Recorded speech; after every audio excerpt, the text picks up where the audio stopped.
Y de nuevo, quisieran que recordaran, y la vamos a ver más adelante, la lámina que nos presentó ayer Ibáñez en el tema de la concentración del Gine.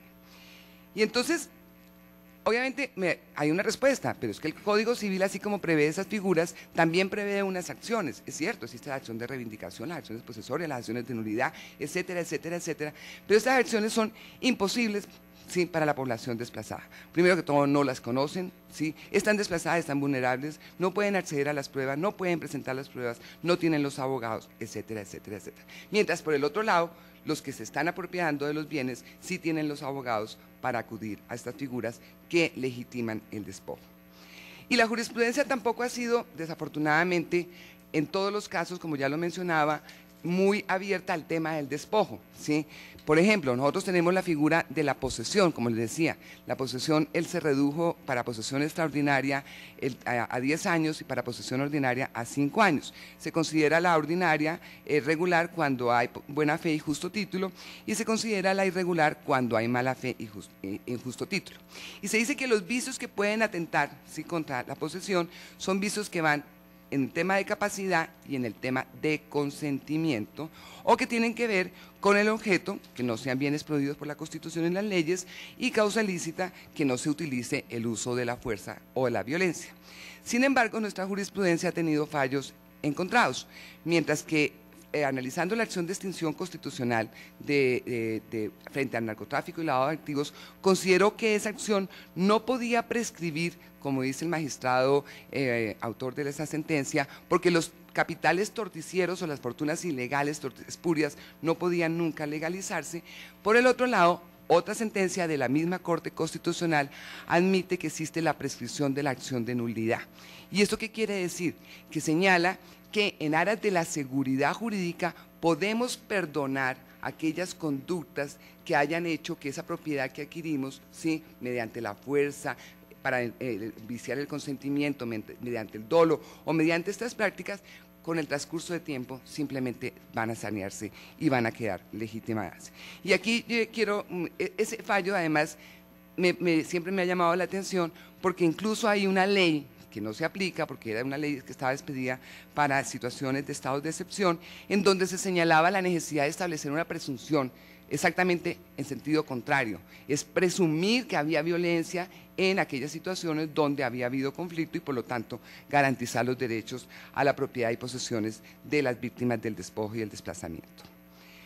Tenemos otra ley que también me parece que es muy compleja, que son las leyes de extinción de dominio. Las leyes de extinción de dominio fueron pensadas básicamente dentro de la política antinarcóticos y de persecución pues al crimen organizado.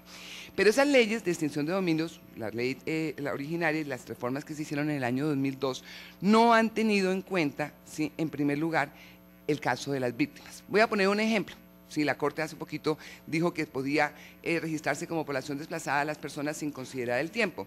Eso cabría para aquellas personas que habitaban lo que conocemos todos como la Hacienda Nápoles, ¿sí?, exactamente la cuna de lo que se ha llamado el paramilitarismo. Nunca nadie ha preguntado cuáles son las víctimas de la Hacienda Nápoles, ¿sí?, pero en este momento la Hacienda Nápoles la hemos adjudicado, tenemos proyectos de desmovilizados, etcétera.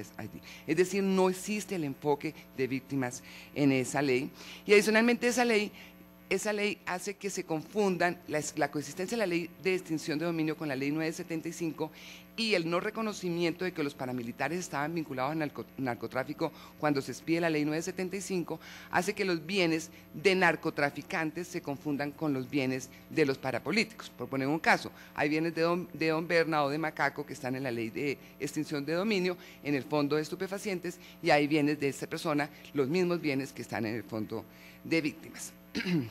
Y ayer se hablaba, otro problema que tiene esta ley es que en virtud del Plan de Desarrollo 2006-2010 se autorizó la venta de esos bienes. Entonces, si no buscamos las víctimas y estamos vendiendo los bienes, pues estamos obviamente desconociendo la posibilidad de que exista víctimas que tengan derechos sobre esos bienes.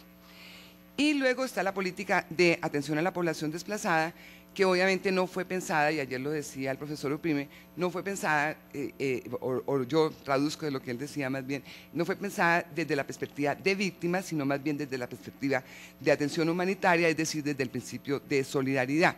De esta manera, ¿sí?, yo me atrevo a señalar que los programas de estabilización socioeconómica van en detrimento de los derechos de las víctimas a la reparación. Porque darle vivienda o generarle ingresos, ¿sí?, hace que la persona que está en situación de desplazamiento esté en el trámite de esto y bajo esta aspiración y simplemente desconoce sus derechos que tenía anteriormente. Situación que se hace mucho más grave cuando estamos hablando de poblaciones afrocolombianas o indígenas y principalmente las primeras. El abandono de sus territorios y unas políticas contradictorias hacen que esos territorios queden desocupados y sean territorios funcionales a otros modelos de desarrollo. Y luego tenemos el tema de la derogatoria de la reforma agraria. Yo sostengo, y así lo he venido señalando, y la Procuraduría también lo ha señalado, que el desmonte, sí, o la derogatoria de la ley de la reforma agraria, de la ley 160, no se hizo con el Estatuto de Desarrollo Rural, sino se hizo con la ley 812, que es la ley que aprobó el Plan Nacional de Desarrollo 2002-2006.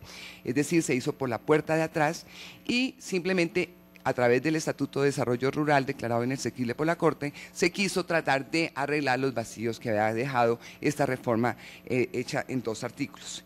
En dos artículos que básicamente modifican el subsidio de tierras y que tenía la ley 160, que era el 30 y el 70%, y ahora se modifica por un subsidio que se denomina subsidio integral, que puede ser para compra de tierras o no, pero que tiene que estar ligado a un proyecto productivo que reúna unas condiciones. Un producto de la agenda exportadora, ayer hablaba el profesor Reyes de cuáles son, palma, cacao, etcétera, ¿sí?, todo lo que sea para la producción de agrocombustibles y que sea a través de un modelo que son las alianzas estratégicas, es decir, acuerdos entre grandes empresarios y pequeños productores. Y ese es el modelo que está en la ley 812, que se repitió en la 1152, declarada inexequible, pero que sigue vigente. Igualmente la ley 1151, que es la que aprueba el Plan Nacional de Desarrollo, ¿sí?, señala el tema, hace énfasis, y además cuando habla del derecho a la propiedad de las posesiones, pues solamente habla de la propiedad de los inversionistas. Y dice que para promover la inversión extranjera, la confianza inversionista, la competitividad, etcétera, etcétera, se adjudicarán unidades empresariales a estos grandes inversionistas. Entonces, lo que quiero decir con esto es que a pesar de que se cayó la ley 1152, el Estatuto de Desarrollo Rural, sigue vigente la ley 160, sí, es cierto, quedó la ley de reforma agraria, pero con las modificaciones sustanciales y estructurales que le hicieron la ley 812 y la ley 1151, con lo cual yo me atrevería a afirmar, no existe una ley de reforma agraria en el país. Y pues sí, esto tiene que ver además con las fallidas reformas agrarias, ayer lo mencionaba María Paula, y yo pues traigo simplemente aquí algunos ejemplos, no quiero extenderme en ellos, pero voy a mencionar básicamente los dos últimos que me parecen muy complejos. Uno es que el Estado en esas reformas agrarias ha producido y ha provocado fenómenos de colonización en zonas que tienen limitaciones por la Constitución, ya les decía, territorios étnicos o territorios ambientales, particularmente las zonas de reserva forestal protectora.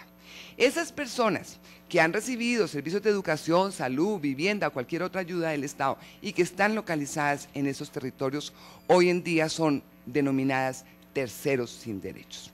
Es decir, esas personas no pueden alegar el derecho a la restitución porque no tienen derecho sobre el predio que están ocupando, porque están en un parque o un territorio colectivo.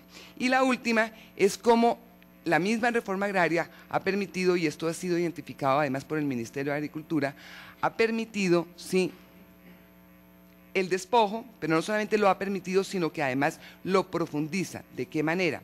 Aplicando las caducidades a las adjudicaciones que se hicieron en virtud de la ley 160 o aplicando rebates cuando no se pagan las deudas sin tener en cuenta la situación de desplazamiento.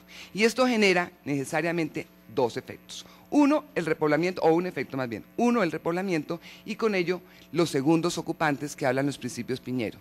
Es decir, personas que pueden ser de buena o de mala fe, que el mismo Estado les ha estado adjudicando esos bienes rematados o se hizo la declaratoria de caducidad sin reconocer la situación de vulnerabilidad de la población desplazada. Esto, por ejemplo, ayer lo mencionaba el profesor Reyes, es el caso de Chibolo en Magdalena.